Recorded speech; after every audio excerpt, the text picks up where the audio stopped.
खूपच सुंदर दिवस आहे आज आमच्यासाठी। आज योगिनी एकादशीच्या निमित्ताने आमच्या इथून पालखी जाणार आहे।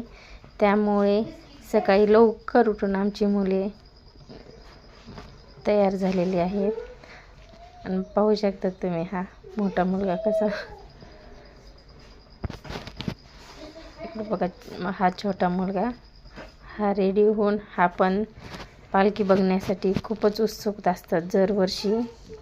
हे दोघं पण रोज लवकर उठ म्हणलं तरी उठत नाहीत, पण आजच्या दिवशी त्यांना जायचं होतं पालखी बघण्यासाठी, त्यामुळं खूप उत्साहाने उठले। आणि हे पाहू शकता आमच्या मोऱ्या मित्रमंडळाकडून दरवर्षी फराळीचे वाटप असते वारकऱ्यांसाठी। योगिनी एकादशी व पालखी सोहळ्यानिमित्त सर्व भाविक वारकऱ्यांचे मनपूर्वक स्वागत केले जाते। इथं आमच्या चौकातून प्रस्थान करणाऱ्या पालखीचे स्वागत खूप छान प्रकारे करतात। माऊलींच्या कृपेने सर्व वारकरी आणि भाविकांसाठी फराळ वाटपाचे आयोजन करण्यात आले। हे पाहू शकता तुम्ही मोऱ्या मित्रमंडळाचे सर्व मुले एकत्र येऊन या दिवशी फराळ स्वतः बनवून स्वतःच्या हाताने फराळीचं वाटप करतात। 150 किलो फराळाचं वाटप करतो दरवर्षी आम्ही। पाहू शकता हे सगळे मोऱ्या मित्रमंडळाची सर्व मुलं इथं जमलेले आहेत।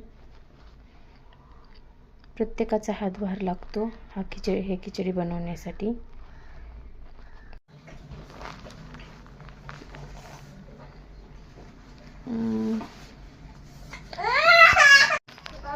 विठ्ठल नामाच्या गजरात माऊलींची सेवा करण्याचे भाग्य लाभणं म्हणजे एक खूप पुण्याचे काम आहे।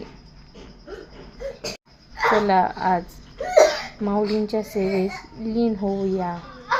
अवघा रंग एक झाला रंगला श्रीरंग। एकादशी आणि पालखी सोहळ्यानिमित्त मोऱ्या मित्रमंडळाकडून सर्व वारकऱ्यांचे आज मनापासून स्वागत होत आहे।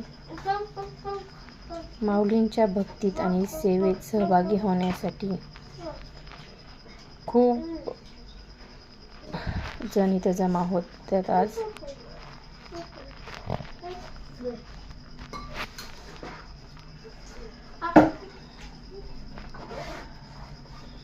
पुण्याचे काम करताना हातभार लागणे हे खूप नशीबवान लोकांनाच मिळतं। पुंडलिक वरदे हरी विठ्ठल श्री ज्ञानदेव तुकाराम, श्री पंढरीनाथ महाराज की जय।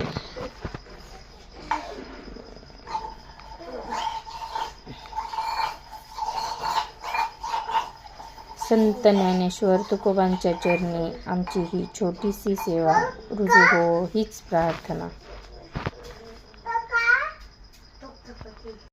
एकादशीच्या पावन पर्वावर माऊलींच्या पालखी सोहळ्याचे आज आगमन होणार आहे। मंगलमयी वातावरण। आज पालखी सोहळ्यात सहभागी झालेले सर्व वारकरी भाविकांच्या सेवेसाठी आणि स्वागतासाठी मोऱ्या मित्रमंडळातर्फे आज फराळाचे आयोजन करण्यात आले आहे।